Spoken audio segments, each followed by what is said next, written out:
भगवान की प्राप्ति करें, या मर्जी दूसरा पक्ष रख रहे हैं कि मनमाने आचरण से धन कमाकर भंडारा करना है, मंदिर बनवाए, पुजारी बिठा दे वहां, तो महाराज जी दोनों में से कौन सा उत्तम है? उत्तम की बात कहते हो? मनमानी आचरण करके भंडारा खवाओगे और पुजारी बैठा दोगे तो नरक जाओगे। मनमानी पैसा कमाओगे, मनमानी शब्द है मनमानी, मनमानी में अधर्म भी आता है। धर्म से धन कमाएंगे, शब्दों का ही उत्तर होता है। धर्म अर्थ काम मोक्ष, धर्म से धन कमाएंगे और कम से कम खर्चा करके हम दूसरों को खवाएंगे, दूसरों की सेवा करेंगे, ठाकुर जी को विराजमान करके, और हम सेवा पूजा करवाएंगे और स्वयं भगवान का चिंतन करेंगे, भगवान की कथा सुनेंगे। इससे तो भगवत प्राप्ति होगी। और केवल हम धर्म से धन कमाएंगे, बहुत एक एक शब्द अध्यात्म के है, केवल धर्म से धन कमाएंगे और हम ये सब करेंगे तो स्वर्ग जाएंगे, और मनमानी आचरण से धन कमाएंगे तो ये सब करते हुए भी नरक जाएंगे। जैसे आप 10 लाख रुपए पापाचरण से कमाए और 1 लाख रुपए संत को दे दिए, और वो संत जब वो 1 लाख रुपए प्रयोग करेगा तो उसकी बुद्धि भजन में नहीं लगेगी, तो आपका वो पाप तो बना ही, और संत का भजन न कराने का वो पाप बना, दोनों तुम्हें नरक ले जाएंगे। धर्म से जो दान शब्द है वो है कि धन मेहनत से कमाया, धर्म से कमाया, तो 100 रुपए में 10 रुपए दे सकते हो किसी को, 90 रुपए तुम प्रयोग करो और 10 रुपए किसी गरीब को, बीमार को, किसी को भी दे सकते हो। ये तुम्हारा दान बढ़िया रहेगा, धर्मयुक्त रहेगा। मनमानी आचरण से तो ये भूल कर रहे हैं जो लोग मनमानी पापाचरण करके सोचते हैं कि हम दे देते संत को तो वो नरक जाओगे, और उस संत की भी बुद्धि भ्रष्ट हो जाएगी और आपको भी नरक जाना पड़ेगा। ममता शर्मा जी। राधे राधे महाराज। राधे राधे महाराज जी। महाराज जी, क्या संतान से सुख की आकांक्षा करना अनुचित है? नहीं, संतान सुख की आकांक्षा और संतान से सुख की आकांक्षा गृहस्थ धर्म में करना ही चाहिए। जब महाराज दशरथ जी के बहुत समय तक पुत्र नहीं हुआ तो चिंतित हुए ना, चिंतित होकर के ऋषि श्रृंग ऋषि को बुलाया गया, फिर पुत्रेष्टि यज्ञ हुई, फिर भगवान श्री राम, भरत, लक्ष्मण, शत्रुघ्न इनका प्रादुर्भाव हुआ। तो संतान सुख की आकांक्षा करना और संतान से सुख की आकांक्षा करना ये गृहस्थ धर्म से युक्त है, ना कि परमार्थ से। परमार्थ से तो हमारा कर्तव्य है, यदि संतान उत्पन्न हो जाती है तो उसको दुलार करना, पढ़ाना, लिखाना, उसका ब्याह करना, लेकिन सुख भगवान से चाहना। परमार्थ का स्वरूप है सुख सिंधु भगवान से सुख चाहना और भावे रखना, नाथ सकल संपदा तुम्हारी, मैं सेवक समेत सुत नारी। ये परिवार सब कुछ प्रभु आपका है, मैं आपसे ही सुख चाहती हूँ, ना कि पुत्र से। अगर हम संतान से सुख चाहेंगे और कल वो प्रतिकूल चलेगा, बच्चा प्रतिकूल हो गया, तो हमारा पूरा जीवन दुख में हो जाएगा, नरक में हो जाएगा। लेकिन हमने संतान से सुख चाहा ही नहीं, भगवान से सुख चाहा, तो हमें प्रसन्नता होगी कि ठीक है, हमारे कोई प्रारब्ध कर्म ऐसे हैं पूर्व के जिससे पुत्र रूप में आकर हमको प्रतिकूलता और दुख देता है, लेकिन सुख तो भगवान देंगे ना। हम प्रारब्ध भोग लेते हैं और भगवान का चिंतन करते हैं तो उससे आनंद की प्राप्ति हो जाएगी। अगर हम केवल पुत्र के ही भरोसे रहेंगे तो पुत्र नाशवान है, और पुत्र प्रकृति के अधीन त्रिगुण माया से युक्त है, वो हमें सुख नहीं दे पाएगा। गृहस्थी में ये रहता है पुत्र की आकांक्षा और पुत्र से सुख की प्राप्ति की आकांक्षा। नागेंद्र यादव जी, आजमगढ़ से। राधे राधे महाराज जी। महाराज जी, पलटू दास जी महाराज कहते हैं कि पलटू लिखा नसीब का, संत देत है फेर, सांच दिल नहीं आपना, तासे लागे देर। महाराज जी, इस कलयुग में संत दर्शन का फल क्या है महाराज जी?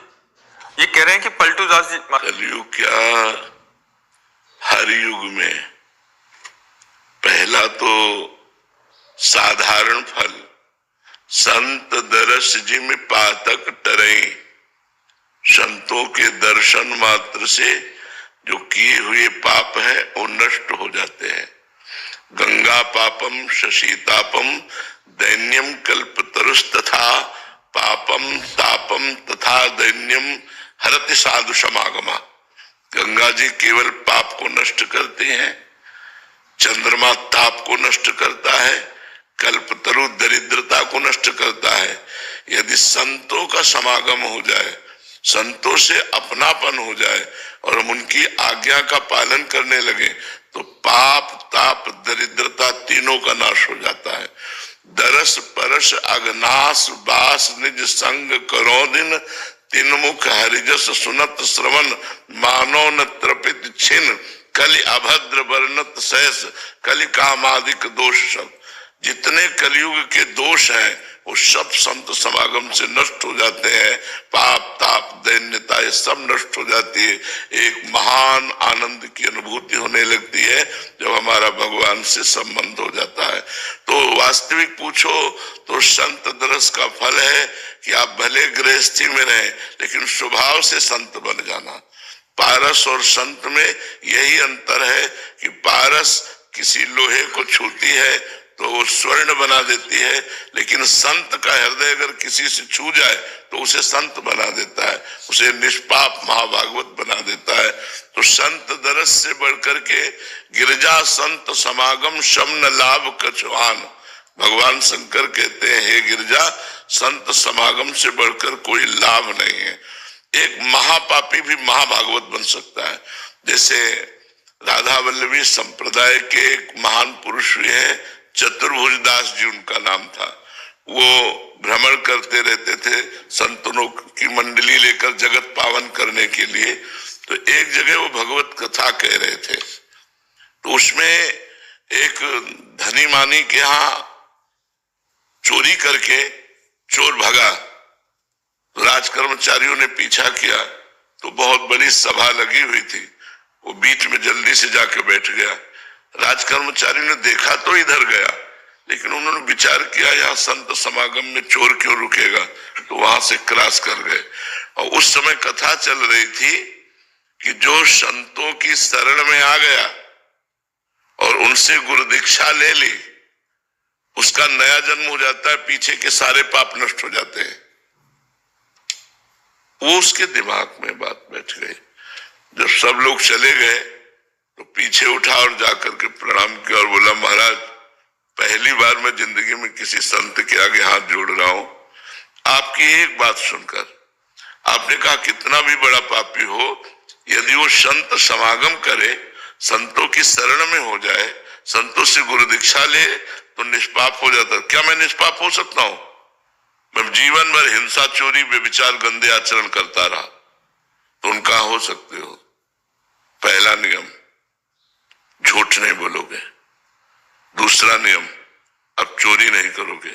तीसरा नियम, जो नाम देंगे उसको जप करोगे, आज से तुम निष्पाप हो जाओगे। तो उसने कहा अभी दे दो, आज हमारा मन बदला है आपकी दीक्षा की बात सुनकर, कल पता नहीं मन राजी हो कि ना राजी हो, आज आप दे दो। तो उनका अभी दे देंगे। ऐसे जो सीरियस मरीज होते हैं उनका तुरंत उपचार किया जाता है। उन्होंने तुरंत कंठी मंगाई, मूड मुड़वाया, द्वादश तिलक लगवाए और उसको गुरु दीक्षा दे दी। पहली बात, आज से तुम्हारा नया जन्म हो गया। अब तुम्हें झूठ नहीं बोलना, निरंतर नाम जप करना है, सावधानी से अब जीवन व्यतीत करो तो तुम्हारे सारे पाप नष्ट हो गए। दूसरे दिन वो तिलक लगा करके कंठी पहन करके वैसे जा रहा था, तो राज कर्मचारियों ने देखा है तो चोर, तुरंत पकड़ लिया, बंदी बना लिया उसे और राजा के सामने ले गए। और जिस धनी आदमी के यहाँ चोरी की थी उसको सामने पेश किया। धनी आदमी ने कहा यही है, ये मूड मुड़वा लिया है, कंठी बांध लिया है, लेकिन चोरी यही है जिसने कल हमारा सामान चुराया था। राजा ने पूछा क्यों भाई आप वैष्णव तिलक धारण किए हुए हो, आपने चोरी की? उनका साहब इस जन्म में नहीं की। बोले ये कह रहा कल चोरी की और ये कह रहा इस जन्म में चोरी नहीं की। तो सत्य का निर्णय करने के लिए उसमें एक प्रक्रिया थी। लोहे का गरम जलता हुआ फार, उसको हथेली पे पीपल की पत्ती रख करके और 7 बार कच्चे धागे से ऐसे करके और उसके हाथ में रखा जाता था और 7 कदम चलवाया जाता था। अगर धागा जल गया, हाथ जल गया तो झूठा, अगर धागा भी नहीं जला, हाथ भी नहीं जला तो सच्चा। अब चोर को कहा गया कि तुम कोई परीक्षा देनी पड़ेगी, बोले पक्का दूंगा। वो प्रक्रिया की गई, उसने मन में विचार करके गुरु के चरणों में प्रणाम किया, कहा गुरुदेव आपने कहा था कि दीक्षा लेने के बाद नया जन्म होता है, मैं उसी बात को कह रहा हूं कि जोर से बोला, मैंने इस जन्म में कोई पाप नहीं किया, और 7 कदम चला, बिल्कुल नहीं जला, फेंक दिया लोहे का फार फेंक। राजा ने कहा इसको मृत्यु दंड दो, जो ये धनी मानी है ऐसे संत पर चोरी का इल्जाम लगाता है, इसे मृत्यु दंड। तो उसने कहा महाराज उसको भी मृत्यु दंड मत दो, क्योंकि वो भी सही कह रहा है। बोले अब तो मान ही नहीं सकते क्योंकि प्रमाण हो गया कि आप सही बोल रहे हो।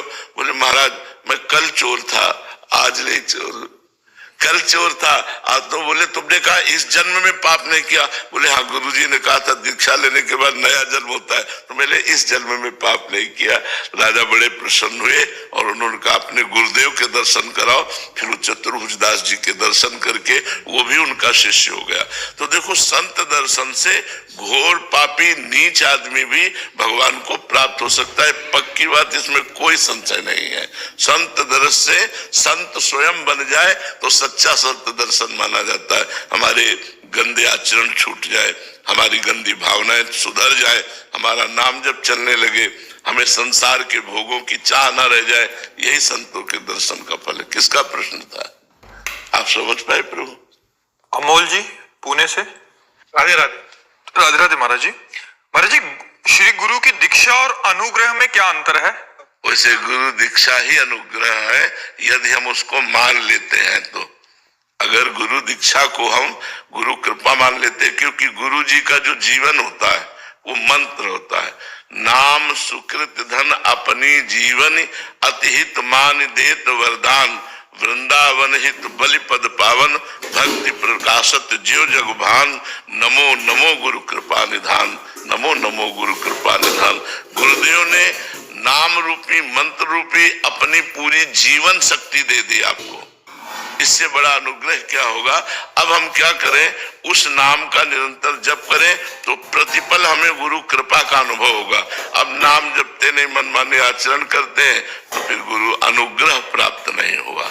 गुरु अनुग्रह वही माना जाएगा जब नाम और मंत्र मिला और उस पर हम डट के चल दिए, फिर आगे चलकर अनुग्रह होता है। एक बार काफी समय हो गया गुरु जी की सेवा में रहते हुए, तो एक दिन वो ऐसे यमुना किनारे टहल रहे थे, उन्होंने शिष्य से कहा देख नंद नंदन गौवें चराते हुए आ रहे हैं।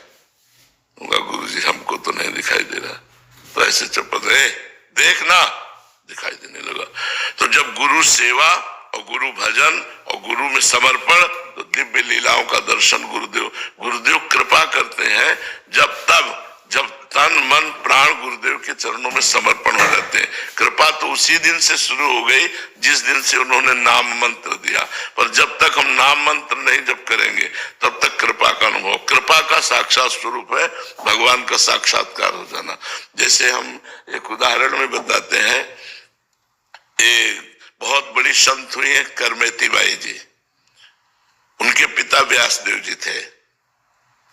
वो भगवान की कथा कहा करते थे। करमेती बाई बचपन से भगवान की कथा सुनती रहती थी। एक दिन एक चोर, जिसके माता पिता ने शिक्षा दी थी कभी कथा न सुनना, और वो वहीं से गुजर रहा था, तो वो वर्णन कर रहे थे, आज भगवान श्री कृष्ण को यशोदा मैया ने सोने का हार पहनाया।